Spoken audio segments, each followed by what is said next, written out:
Assalamualaikum warahmatullahi ta'ala wabarakatuh. Alhamdulillahilladzi ja'ala al-Indonesia daulatan mustaqillah bil Pancasila falsafah wa bil Undang-Undang Dasar 45 Asasiyah wa'mur bil jamaah wa'mur bistiqomatil ibadah wa naha 'anil firqah. Wassalatu wassalamu ala Rasulillah wala haula wala quwwata illa billah. Amma ba'd. Hadirin yang dirahmati Allah, pengurus besar Nahdlatul Ulama yang saya hormati, tak lupa kepada rekan-rekan peserta yang saya banggakan, mudah-mudahan Allah rahmati.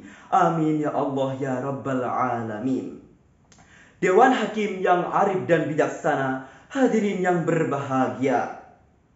Hadis berkata, Syubbanul yaum rijalul god. Pemuda hari ini ialah pemimpin di masa yang akan datang. Hadis tersebut menerangkan bahwasannya orang yang akan memimpin untuk kebangkitan bangsa di masa yang akan datang ialah pemuda yang eksis pada hari ini. Tapi pemuda seperti apa yang bisa dijadikan pemimpin untuk kebangkitan bangsa di masa yang akan datang? Maka untuk itu, izinkanlah saya berdiri di sini akan sedikit menjelaskan mengenai judul tausiah. Generasi yang berakidah salimah dan berakhlakul karimah, wasilah kebangkitan bangsa. Masyarul muslimin rahimakumullah. Sejarah berkata bahwasanya bangsa muslim pernah berjaya 1335 tahun lamanya. Lalu kenapa mengalami kehancuran keutuhan negara? Di dalam kitab Limazat Akharal Muslimuna wa Limazat Quddumu Ghairihim Sahifah 39 menjelaskan bahwasanya salah satu faktor kehancuran bangsa muslim dahulu ialah fasadul akhlak, yaitu bobrok akhlaknya, bobrok moralnya, dan bobrok etikanya.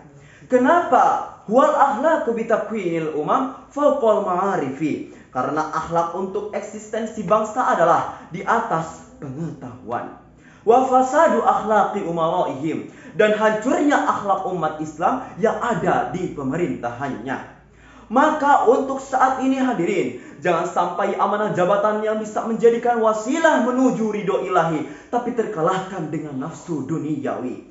Amanah jabatan yang bisa dijadikan media dakwah yang paling jitu namun terkalahkan dengan kumpulan uang 100.000. Dan Allah Azza wa Jalla berpesan kepada kita di dalam Al-Quran surah An-Nisa ayat 9 agar kita tidak meninggalkan generasi di belakang kita secara lemah, baik lemah secara intelektual ataupun lemah secara moral. A'udzu billahi minasyaitonir rajim. Bismillahirrahmanirrahim. Wal yakhshal ladzina law taraku min khalfihim dzurriyyatan dhi'afan khafu 'alaihim falyattaqullaha wal yaqulu qawlan sadida. Al-ayah sadaqallahul azim.